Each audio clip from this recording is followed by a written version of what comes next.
Welcome to Pivot Parenting, where we help parents of teens overcome regret and disappointment to find peace and connection in every situation. I'm Heather Frazier, your parenting expert. Journey with me to discover effective parenting tips, improve family relationships, and build a brighter future for your kids. Buckle up, things are about to get better. Welcome to Pivot Parenting, my friend. This is a week of culmination. This is such an exciting week. This is the final week of pre-launch. Next Tuesday, a week from now, my book is dropping. Mom Got Jesus Strong, Hallelujah. If you haven't gotten your copy, you definitely want to go pre-order your copy and retrieve all of your bonuses on my website, heatherfrazier.com. I've got a soundtrack. I've got a book club study guide, lots of other fun things, including Facebook group, where we can talk all things about the book, about your Sunday school experiences, your parenting experiences, all of the things. I'm so excited. And today's chapter is big. I want to give a trigger warning. There is talk of suicidal ideation. So if that is upsetting to you, skip this or get ready to skip ahead as you're listening to the rest of the chapter. But this is something very near and dear to me, and I hope that you can glean and grow and learn from my experience. Here it is. Chapter 10, Garbage Disposal Moms. Trigger warning, talk of suicidal ideation. Here's how I have felt so many times over my 2 decades plus of being a mom. Moms are the pack animals of all times. Everyone's emotional and literal garbage. Secrets too wounding to expose. Her children's pain and woe. Remembering everything to do, remembering where everything is, and finding everything that's lost. But seriously, my mom was so good at this. And let's not forget that she also carries around the shame of what's going on that nobody sees based on society, family's expectations of her to know how to fix everything and everyone. And can you also bring me a bowl of ice cream? Thanks. And no, I don't want to help you right now, Mom. Garbage disposal moms. We take scraps, absorb toxins, and clean up messes. We take what isn't ours because where else will it go? Everyone shoves stuff at us, and we are always supposed to know what to do with it, even when it's too much. Take, shove, shove, shove. And nobody even realizes that we have emotional limits, may not be able to deal with it, or might want to be more than their solution. Sure, helping feels good to a point, but we're also human, not magical object that exists only to take care of everything for everyone without consequences to ourselves. Now, let's create the antidote title. What's a good name for the opposite kind of mom? The mom who takes what's helpful and what she's capable of and consented to deal with. She lets her kids, spouse, family, and friends gain their strength by not taking all of the burdens available to her, and this doesn't diminish her value. She loves fiercely, herself included, and valued just as much as her babies and her lover. She only absorbs that which is helpful to her, not what's thrown at her. She confidently says yes when it's appropriate and no when it's not. What would her name be? I'm at a loss and need your help here. While you think about that, let me take you to the most devastating conversation of my life. I share it for a couple reasons. One, while we were at the class learning how to be properly socialized young ladies, our men were in a class that taught them they couldn't show emotion, be weak, or vulnerable. It's a class that told them they have to take whatever they're given and not be a sissy about it, suck it up, and deal with it alone. This is just as damaging as our lessons, and must be brought to light. Real men cry and have emotions. They are the best of men because they are embracing the whole of themselves. This is courageous. Regardless of gender, if you have suicidal thoughts, please see this as a sign to tell someone. That is strength. Getting help is the hardest, best way to be strong.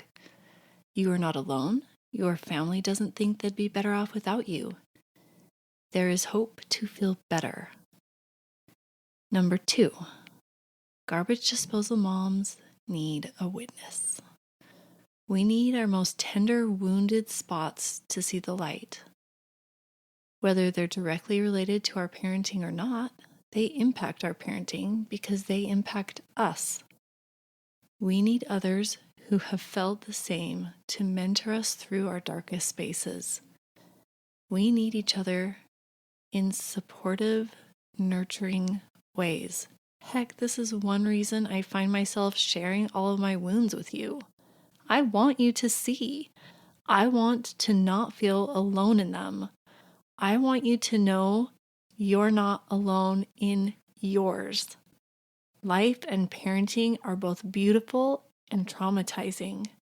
Let's just be real with each other, as those are the best of friendships.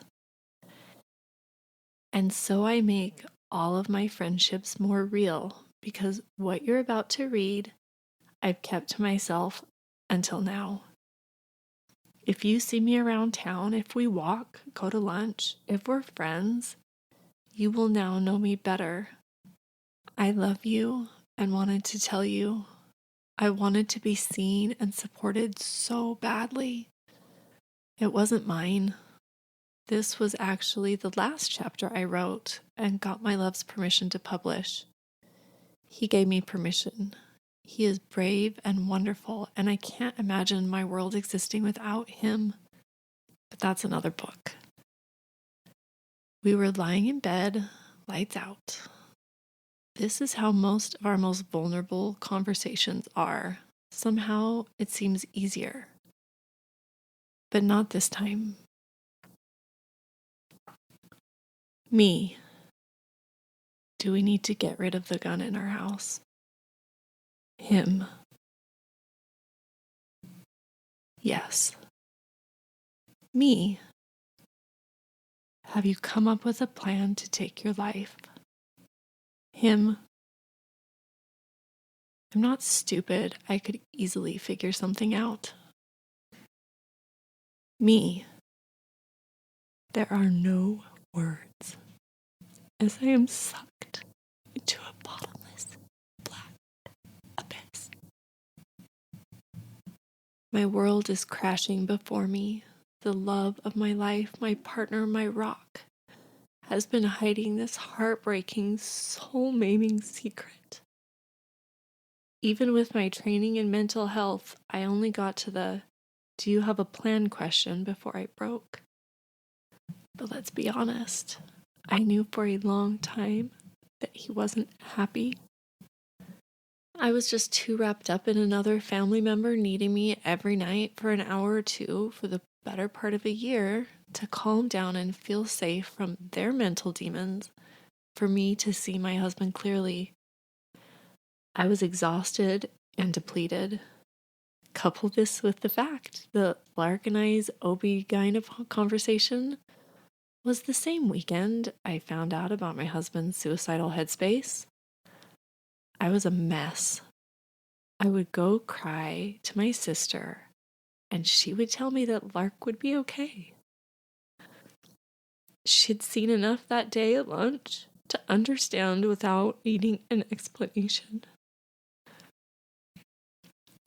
I would sob in her arms and think, she doesn't even know the worst of it. That's the thing with life and parenting. They don't always play nice and take turns. This was the trifecta of suffering for me. As one child was finally coming up to see the light of day, I realized the depth of darkness and suffering for Lark and my love. Garbage disposal mom. I felt like I couldn't turn away from any of them. I didn't want to. And so I placed the emotional burden on my back and trudged up the trail. Here's what I'd written just a month before our bedtime conversation. 8/18. So many feels. I've been crying every day for about a week now. Pressure to fix all the things which make me such a hot mess that I can't effectively do crap. It's been raining for 12 plus hours, which reflects my heart. Dark, heavy clouds, fear, sadness. I feel as though I'm not enough. What I do is not enough. So much suffering that I can't stop, as if I should. But to see the pain is so hard. As one gap in a relationship narrows, he feels miles away. He is so miserable, has been for months. It's excruciating to watch. It feels like he's shutting the world out, and me. Circumstances dictate his mood, and he only sees the negative ones. I can't reach him, and I'm afraid to try and confirm my suspicion that he's not interested in letting me in. I'm in a holding pattern that I want to be done with. I want to rescue him, change his circumstances, and make him happy. Until his brain catches up with him, then I'd be right back here. Where is my husband? I'm scared and overwhelmed, and I miss him right now. The next day, I wrote at the top of this entry, such a mood, recovered the next day. The next month, I wrote above that, nope, my intuition was right. I just had the conversation where he disclosed his suicidal thoughts. His disclosure broke my harried soul into a million pieces. 10/11. My heart is broken. I never knew hurt before. Do we all carry so much that those who care so much for us don't see? I suspected, but could have never imagined the depth of concealment. So many years, so much needless suffering and distance. Oh God, is it not too late? Help me. The charmed life I always thought I had is only one side of the coin. And now I join the club to conceal my heart from those I love, a burden I only share with the Lord. 10/14. Living the dream, both true and false. But what else am I supposed to say when people politely ask how I am? I'm happy until I'm not. Grief and heartache wash over me like waves at sea. Sometimes I see them coming, and sometimes I don't. It's not my burden to share. I am all alone in the sadness. I cry off and on, day and night. I am a wreck if I can't physically see him. The melancholy is forgotten only in moments. By all appearances, I've got it all, and I do, plus trials, burdens. I turn to Christ. He takes what I cannot bear. Can you see me being a garbage disposal, taking beyond my perceived limit? I get it, we want to protect through silence. Sometimes this is our best move, and sometimes it's not. You are the only one who knows the difference. Be brave and honest. Then follow through with what your gut is telling you. 10/20. I don't know what's coming up. My brain offers me the worst as inevitable. That I'll find him. That the kids will forever be abandoned. I wonder what it will be when. My imagination is ruthless, and I cry, shake. I can't function well. I couldn't face it. Losing him, my world would end, and I'd be an empty shell. So I distract myself, but only with brainless crap because the simplest of things are now next to impossible. My brain isn't fully functional in this state. Can anyone see it? I didn't see it in him. I want to suffer. It feels safe, connecting, and terrible. I was good for a minute, hopeful. There's this massive void that I never knew existed. Imagined intimacy, or maybe incomplete. I am dumb. I've got it all. I'm ungrateful to complain. I want my mom to tuck me in and tell me it's gonna be okay. Moms really can be the best, ultimate comfort. I love that and want to be that, but there's a point. It's on the blackest of nights that it becomes too much, but nobody is there to witness it, to help. And so we take it all and stumble uphill, bleeding out, dying inside until we break, but then get judged for it when we can no longer hide our mental mess. Garbage disposal moms. We're a maimed and dismembered group, silently dealing as best we can, looking from side to side to see if others see us, how they're faring, what we're supposed to do, be. I hate the patriarchy for telling me so hard and long that this is my role, and smile and look pretty, thanks. Don't you dare age under the burden of it all, because you're only valuable if you can do all this and be attractive. Poison, what we're subtly told day in and out.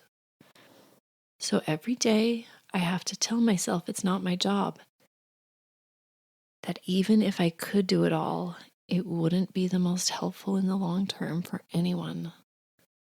Letting go is a process that feels scary and amazing. And so enter in my adjustment for you to fix your teen, my friend. Step 8, adjust your pack. Yes, we want to carry things. We love our family. Be selective and choose to carry what you can, when you can, and what is helpful for all involved. Distribute weight and ask for help. Here's what I mean. 1, say yes to what builds the better you. This is not selfish, but essential. The best me is the best mom and wife, friend and coach. I am well-rounded. I benefit all with whom I come in contact with when I am my best me.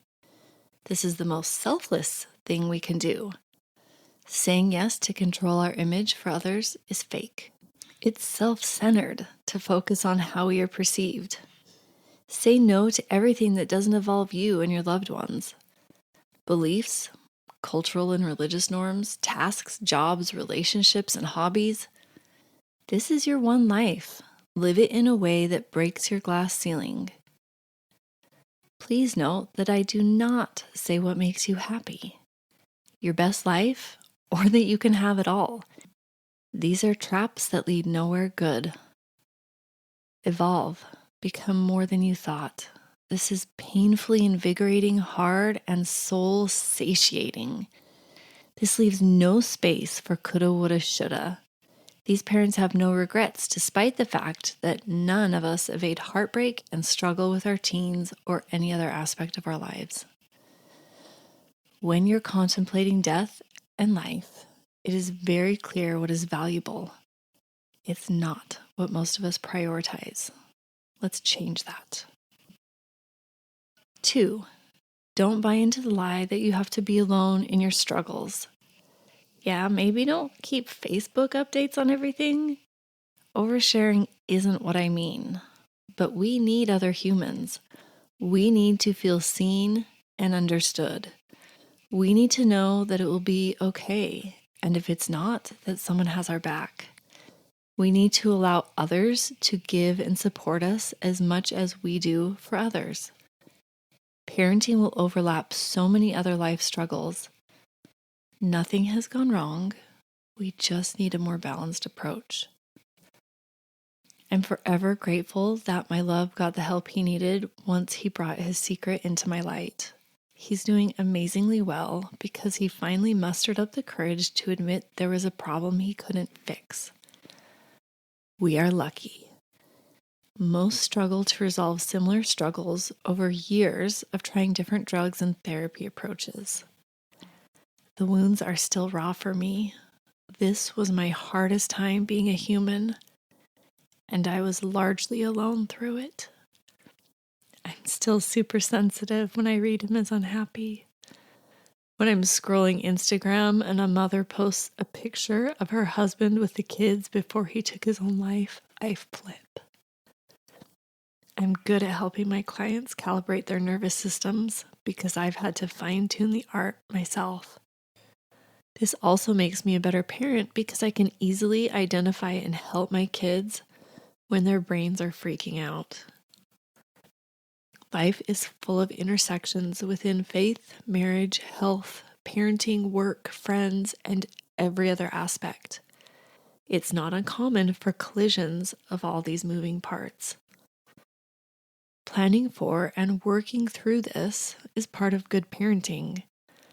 One aspect of our life always flows into others, and accepting that truth is where we need to start.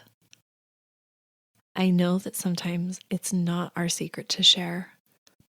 Parents reach out to me with stories of their cutting, drug-using, pregnant, and school dropout kids. They're ashamed. Embarrassed and hurting, they fear that their teen will be judged and mistreated if word gets out. They stay silent to try and protect their baby. Parents justify and make excuses for a spouse who we can both see isn't kind or loving. They're worried about my judging them or fearing seeing what they already know is there. Self-imposed isolation makes it much harder for them. Or the shadow side of that would be their fear of being judged as a failed parent or spouse. They fear the reflection their misbehaving family members would have on them, so they keep the secret as their own shameful failure. Pride is the downfall here. Friend, I want you to know that there are many people who will love and support you in your darkest times. It's not everyone, but there are healthy, intelligent people that can help you carry your burdens. They can help you heal, feel love, and find peace. Find them for yourself and your babies. The second hardest time in my life was many years ago. I was devastated when at 20 weeks pregnant, I learned I might lose my baby or she might never live past infancy. I blamed myself. If I'd been more righteous, or if I'd taken some secret vitamin or folic acid or something. I cried most of the time. I told 3 friends where I lived, as my family was 4 states away and could do very little to help me. I had weekly ultrasound appointments to monitor my baby's development. I didn't want to answer questions about her or me. I could barely keep it together, and if everyone in the neighborhood and at church was constantly asking me about it, I would have gone mad. As it was, she was born and admitted to the NICU. I could no longer keep the secret, and not 24 hours later, the resident crazy cat lady left me a stricken, devastated voicemail about how upset she was. I appreciated her attempted kindness, but didn't return her call. Even that was too much for my wounded mama heart. Yep, that's why you don't publish your most sensitive struggles. Sorry, not sorry, but I didn't want to have to console random people around my hardships. I want to have a few close friends and experts who help me feel better. This is exactly what I did, and invite you to consider it as well. Family, if they're emotionally intelligent and available. Professionals are a great resource and highly necessary in many situations. Friends, if you've got them, which you do, I love being your bestie, and I'm here for you as a friend and professional. You are not betraying your family when you get help for yourself. You are not weak, insufficient, or stupid. You're human. None of us was built to deal with all of life's challenges independently of other people. It's not the way it works, so please, if you're buying into this lie, let it go. Find your few-person team to get you through the rough patches we all get handed. This makes you smart and humble. It's also the fastest way to find peace. With Lark, this meant offering her the option to go to therapy.